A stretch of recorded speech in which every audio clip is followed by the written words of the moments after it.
യെശയ്യാ പ്രവാചകന്റെ പുസ്തകം 44-ാം അധ്യായത്തിൻ്റെ 28, 45-ാം അധ്യായത്തിൻ്റെ 1, 2, 3 വാക്യങ്ങൾ നമ്മുടെ ചിന്തയ്ക്ക് ആധാരമായി നമ്മൾ വായിക്കാൻ പോവുകയാണ്. യെശയ്യാ പ്രവാചകന്റെ പുസ്തകം 44-ാം അധ്യായത്തിൻ്റെ 28, 45-ാം അധ്യായത്തിൻ്റെ 1, 2, 3 വാക്യങ്ങൾ നമ്മുടെ ചിന്തയ്ക്ക് ആധാരമായി നമ്മൾ വളരെ വേഗത്തിൽ വായിക്കും. ദയവായിട്ട് നിങ്ങൾ ആ വാക്യം ഒന്ന് ശ്രദ്ധിച്ചാട്ടെ. കോരശന്റെ ഇടയൻ അവൻ എന്റെ ഹിതമൊക്കെ നിവർത്തിക്കുമെന്നും യെരൂശലേം പണിയപ്പെടും, മന്ദിരത്തിന് അടിസ്ഥാനമിടുമെന്നും ഞാൻ കൽപ്പിക്കുന്നു. യഹോവ തന്റെ അഭിഷിക്തനായ കോരശിനോട് ഇപ്രകാരം അരുളിച്ചെയ്യുന്നു: അവന് ജാതികളെ കീഴടക്കി രാജാക്കന്മാരുടെ അരക്കച്ചകളെ അഴിക്കേണ്ടതിനും കതകുകൾ അവന് തുറന്നിരിക്കേണ്ടതിനും വാതിലുകൾ അടയാതിരിക്കേണ്ടതിനും ഞാൻ അവന്റെ വലങ്കൈ പിടിച്ചിരിക്കുന്നു. ഞാൻ നിനക്ക് മുമ്പായി ചെന്ന് ദുർഘടങ്ങളെ നിരപ്പാക്കുകയും താമ്രവാതിലുകളെ തകർത്ത് ഇരുമ്പൊടാമ്പലുകളെ ഖണ്ഡിച്ചു കളയുകയും ചെയ്യും. ശരി, അടുത്ത വാക്യം. നിന്നെ പേർ ചൊല്ലി വിളിക്കുന്ന ഞാൻ യഹോവ, ഇസ്രായേലിന്റെ ദൈവം തന്നെയെന്ന് നീ അറിയേണ്ടതിന് ഞാൻ നിന്റെ കിരീട്ടിലെ നിക്ഷേപങ്ങളെയും മറവിടങ്ങളിലെ ഗുപ്തനിധികളെയും തരും. ഇന്നലെ ഞാൻ വേൾഡ് ഹിസ്റ്ററി ഉൾപ്പെടെ ചേർത്ത് ഇതിനെക്കുറിച്ച് പറഞ്ഞിരുന്നു. കോരശിനെ കുറിച്ചാണ് പറയുന്നത്. ആരാ കോരശ്? കോരശ് ജനിച്ചോ? ഈ പ്രവചനം എഴുതുമ്പോൾ കോരശ് ജനിച്ചോ? ഇല്ല. കോരശ് ജനിക്കുന്നതിന് 100 വർഷം മുൻപ് യെശയ്യാ പ്രവാചകൻ എഴുതി സൈറസ് എന്ന് പറയുന്നൊരു മനുഷ്യൻ ജനിക്കും. അടുത്ത വാക്ക്, അവൻ ആലയത്തിന് അടിസ്ഥാനം ഇടും, അവന്റെ മുൻപിൽ വാതിൽ തുറന്നിരിക്കും. അവന്റെ മുൻപിൽ വാതിൽ തുറന്നിരിക്കും. ഈ വാതിൽ പണിതോ? ഈ പറയുന്ന വാതിൽ പണിതോ? ഇല്ല, പണിതിട്ടില്ല. ഈ പണിയുന്ന രാജാവ് ജനിച്ചോ? ഇല്ല, ജനിച്ചിട്ടില്ല. 100 വർഷങ്ങൾക്ക് മുൻപ് പ്രവാചകൻ പറയുക, ഒരു വാക്ക് പറയാം, നിന്നോടുള്ള ദൂത് നിറവേറും. 1 സെക്കൻഡ് മുൻപ് അവൻ നിന്റെ കൈക്ക് പിടിക്കും. അവൻ നിന്റെ കൈക്ക് പിടിച്ചാൽ വാതിലുകൾ അടയത്തില്ല, വാതിലുകൾ തുറന്നിരിക്കും. നിന്റെ മുൻപിൽ കൊട്ടി അടയ്ക്കപ്പെട്ട വാതിലുകളെ എല്ലാം മലർക്ക തുറക്കാൻ ദൈവത്തിന്റെ കരം നിന്നെ പിടിക്കാൻ പോകുകയാ. രാജാവ് ജനിക്കുന്നതിന് 100 വർഷങ്ങൾക്ക് മുൻപ് കണ്ണടച്ചുകൊണ്ടൊരു പ്രവാചകൻ പറഞ്ഞു, സൈറസ് ജനിക്കും, കോരശ് ജനിക്കും. ഒരു ദൂത് പറയാം, ദൈവം പറഞ്ഞിട്ടുണ്ടെങ്കിൽ നടക്കും. എന്ത് നിയമം തടസ്സമാണെങ്കിൽ ദൈവം പറഞ്ഞിട്ടുണ്ടെങ്കിൽ നടക്കും. എന്ത് പ്രതികൂലമുണ്ടെങ്കിലും ദൈവം പറഞ്ഞിട്ടുണ്ടെങ്കിൽ നടക്കും. ദൈവം പറഞ്ഞിട്ടുണ്ടെങ്കിൽ നടക്കും, നടക്കും, നടക്കും. ഉറപ്പിച്ച് ആമേൻ പറഞ്ഞു. നടക്കും. നിന്റെ വീട്ടിൽ നടക്കും, നിന്റെ പിള്ളേരി നടക്കും, നിന്റെ കുടുംബത്തിനകത്ത് നടക്കും. ദൈവം പറഞ്ഞ് നടക്കും, നടക്കും. ദൈവം പറഞ്ഞ് നടക്കും, നടക്കോ? ഞാൻ കഴിഞ്ഞ ദിവസം ഒരു വീട്ടിൽ പോയി. അവിടുത്തെ ചെറുക്കന് ആരാധനകളൊന്നും ശരിയല്ലെന്ന് പറഞ്ഞ് വീട്ടിൽ ഇരുന്ന് ആരാധിക്കുക. അതിന് വിളിച്ചുകൊണ്ട് പോയതാ. ആരാധനകളൊന്നും ശരിയല്ല. പുള്ളി ഓർത്തഡോക്സിലായിരുന്നു. അവിടുത്തെ ആരാധന ശരിയില്ലാത്തതുകൊണ്ട് പുള്ളി മർത്തോമയിൽ പോയി. അവിടുത്തെ ആരാധന ശരിയില്ലാത്തതുകൊണ്ട് പെന്തിക്കോസിൽ പോയി.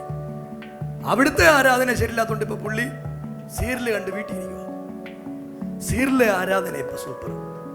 ഒരു ഹോം തിയേറ്ററൊക്കെ വാങ്ങിച്ചു വെച്ച് പുള്ളി വീട്ടിരിക്കുക. കുളിക്കത്തൊന്നുമില്ല. അതിന് നമ്മൾ നാടൻ ഭാഷയിൽ പറയുന്ന വട്ടാന്ന്. പുള്ളിയും ഭാര്യയൊക്കെ പറഞ്ഞത് പുള്ളിക്ക് അഭിഷേകമാകുന്നു. അത് അല്ല, ഒരു സ്വത്രം പറഞ്ഞില്ല. അപ്പം ഞാൻ ചെന്നപ്പോൾ അവനെന്നോട് പറഞ്ഞു, ഓർത്തഡോക്സിലെ അച്ഛൻ ശരിയല്ല, മർത്തോമയിലെ അച്ഛൻ ശരിയല്ല, ഞാൻ പോയ IPCയിലെ പാസ്റ്ററും ശരിയല്ല, ആരും ശരി. ഞാൻ ചോദിച്ചു, നീ ശരിയാണോ? അപ്പം അവൻ്റെ ഒരു 5-6 കാര്യം പറഞ്ഞപ്പോൾ അവൻ പറഞ്ഞു, നിർത്തിയ അടുത്ത ആഴ്ച ആരാധനയ്ക്ക് പോയിക്കോളാം. ഒരു സ്വത്രം അല്ല, അതാ നല്ല ഒരു സ്വത്രം പറ. നീ ഒരു ചോദ്യം ഇടയ്ക്കൂടെ കയറി ഒരു ചോദ്യം. ഈ ശരിയല്ലെന്ന് പറയുന്നവരൊട്ടും ശരിയല്ല, അവരെ സൂക്ഷിച്ചോണം. നിങ്ങൾ കണ്ടിട്ടില്ലേ ഈ ക്ലാസ്സിൽ തോറ്റിട്ട് വരുന്ന പിള്ളേർ? എടി നീ ജയിച്ചോന്ന് ചോദിക്കുമ്പോൾ അവൾ എന്നാ പറയുന്നേ? അമ്മേ, അഞ്ജും ചിഞ്ചും രേഖയും രശ്മിയും സംഗീതം തോറ്റു എന്ന് വെച്ചാൽ ഇവള് തോറ്റെന്ന് പറയാതെ പറയുവാണ് തോറ്റെന്ന്. ഒരു സ്വത്രം പറഞ്ഞില്ല. ഈ ഒരുപാട് തോറ്റ കഥ പറയുന്നവരെ സൂക്ഷിച്ചോണം. അവര് പണ്ട് തൊട്ടേ തോറ്റ് നടക്കുക, മിണ്ടുന്നില്ല. ഈ യേശുവിൻ്റെ ശരീരത്തിന് പാപം ചെയ്യാൻ പറ്റുമായിരുന്നോ? ഈ യേശുവിൻ്റെ ശരീരം നമ്മുടെ ശരീരം പോലെ ആയിരുന്നോ? നമ്മുടെ ശരീരം പോലെ ആയിരുന്നു. യേശുവിന് പാപം ചെയ്യാൻ പറ്റത്തില്ലായിരുന്നോ? പാപം ഒഴികെ സകലത്തിലും യേശുവിന് പാപം ചെയ്യാൻ പറ്റത്തില്ല. ആമേൻ പറഞ്ഞില്ല. യേശുവിൻ്റെ ശരീരം അമ്മയുടെ ശരീരത്തിൽ നിന്നൊന്നും എടുത്തിട്ടില്ല, അപ്പൻ്റെ ശരീരത്തിൽ നിന്നും എടുത്തിട്ടില്ല.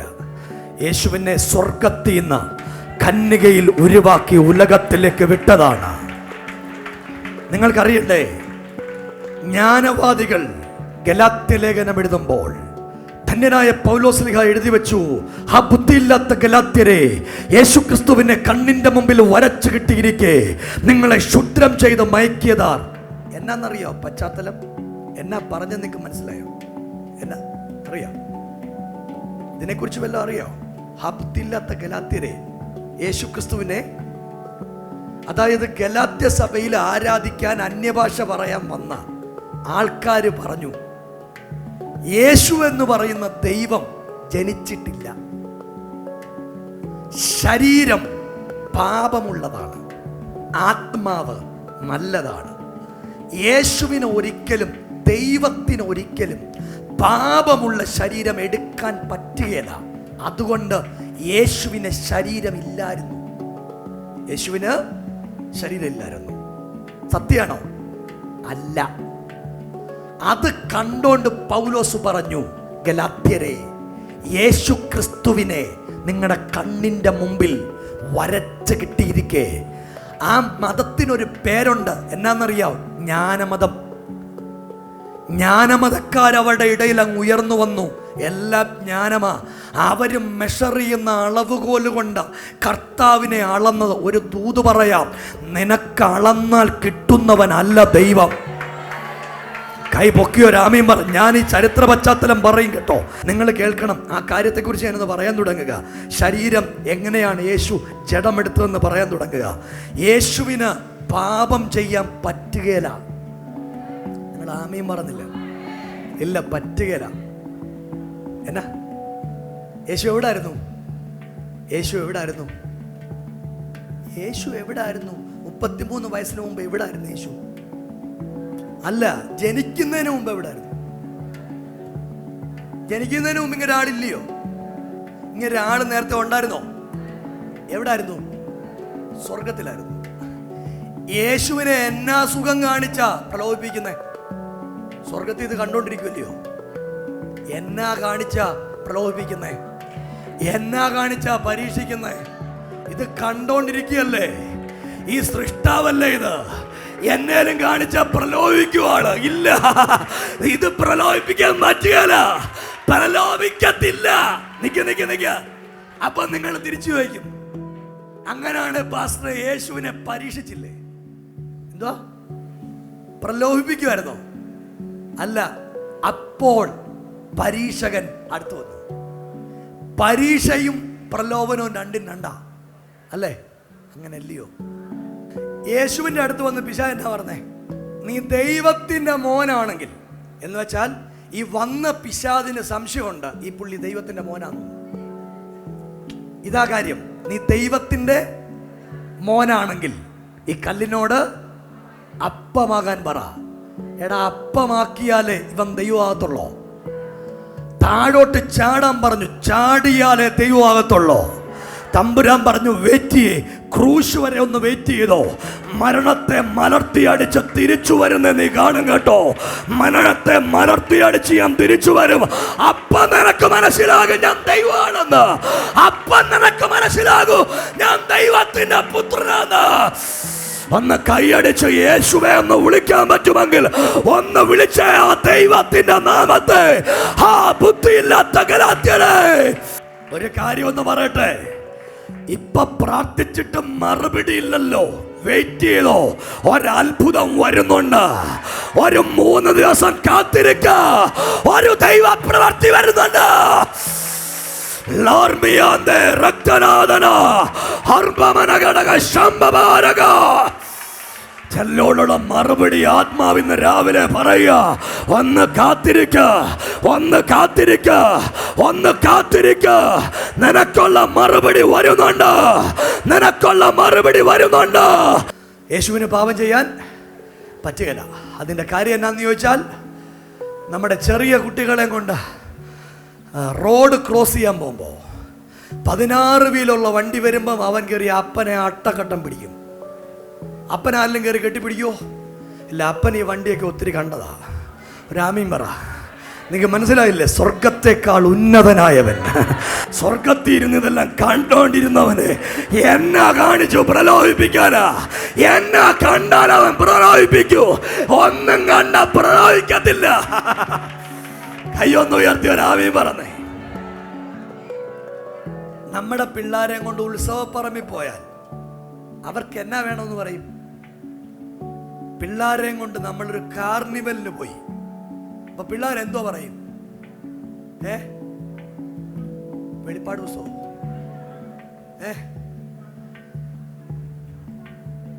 ബലൂണ് വേണമെന്ന് പറയും, ഐസ്ക്രീം വേണമെന്ന് പറയും, അല്ലേ? നമ്മുടെ ഇവിടുത്തെ അപ്പച്ചനെ കൊണ്ട് പോയി, അപ്പച്ചൻ പറയോ ഐസ്ക്രീം തന്നില്ല, ഇന്ന് വരത്തില്ല, അപ്പച്ചൻ വളർന്നില്ല. ഒരാമീൻ പറ. അതല്ലേ? അപ്പച്ചന് ഐസ്ക്രീമിന് വേണ്ടി അടി ഉണ്ടാക്കുമോ? അതെന്നാ? ഇത് പുള്ളി ഒത്തിരി കണ്ടതാ.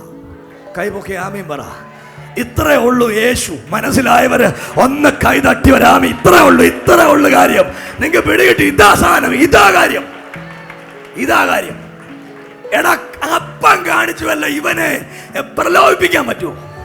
താഴെ എടാ, സ്വർഗത്തിൽ നിന്ന് വന്നവൻ 5 നിലയുടെ മണ്ടെന്ന് ചാടാൻ പറഞ്ഞാൽ ഒരു സ്വത്രം പറഞ്ഞു. പുള്ളി എവിടുന്ന് വന്ന? സ്പേസിന്റെ മേളിൽ നിന്ന് വന്ന. എവിടുന്ന് വന്ന? ഇപ്പൊ സ്പേസിൽ പോകാൻ വേണ്ടി നമ്മൾ കാണിക്കുന്ന തലകുത്തനെ നിൽക്കണം. അത് നമ്മൾ കണ്ടിട്ടില്ല. പിന്നെ സുനിത വില്യംസ് ഒക്കെ പോകുന്നത് കണ്ടിട്ടില്ലയോ? കണ്ടിട്ടില്ലേ? ഒന്ന് കാണണം. പേടകത്തിൽ കയറണം.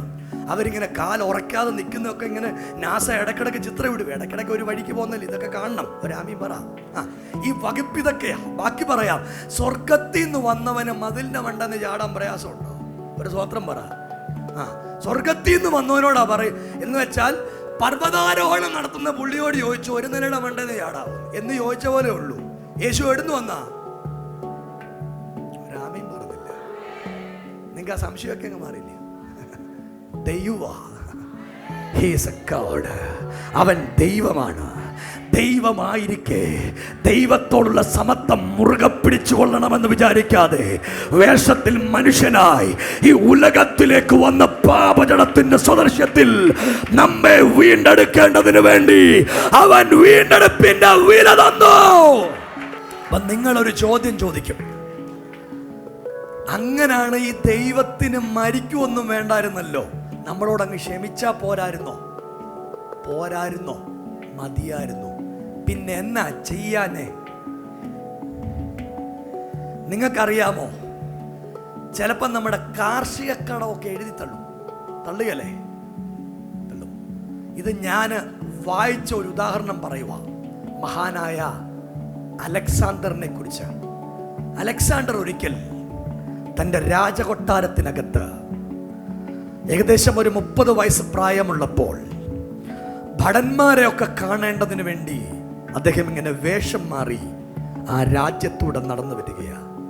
അദ്ദേഹത്തിൻ്റെ അങ്കണത്തിൻ്റെ തൊട്ട് താഴെ ഒരു ഭടൻ ഇരുന്ന് ഉറങ്ങുകയാണ്. രാത്രിയിലെ കാവൽക്കാരനാണ്.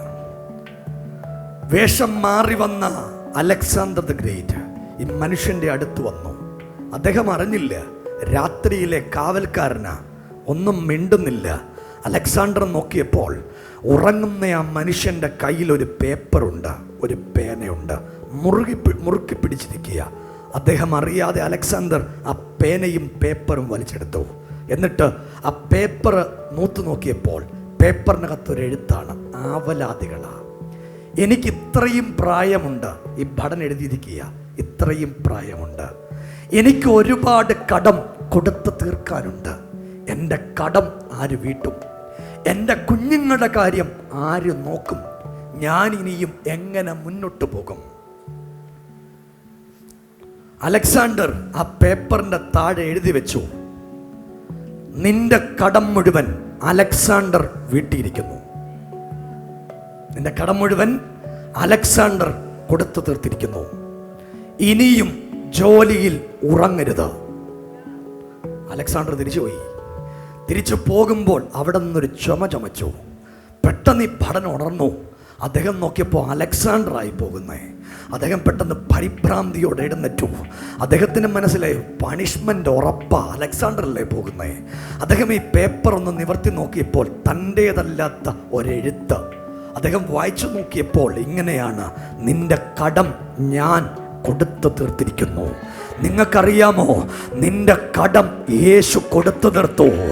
കാൽവറി ക്രൂശിൽ നിനക്ക് എതിരെ പിശാച് എഴുതിയ സകല എഴുത്തും അതിന്റെ അടിയിൽ യേശു എഴുതി, ഞാൻ കൊടുത്തു തീർത്തിരിക്കുന്നു.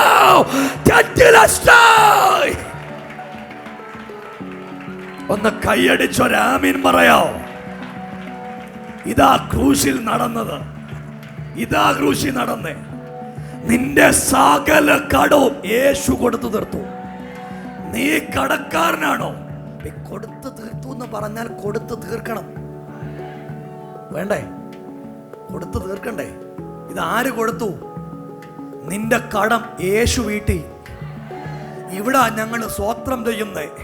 ഇവിടെ ഞങ്ങളുടെ ദൈവത്തിന്റെ പ്രത്യേകത, ഞങ്ങളുടെ ദൈവം ഞങ്ങളുടെ കടം കൊടുത്തു തീർത്തു.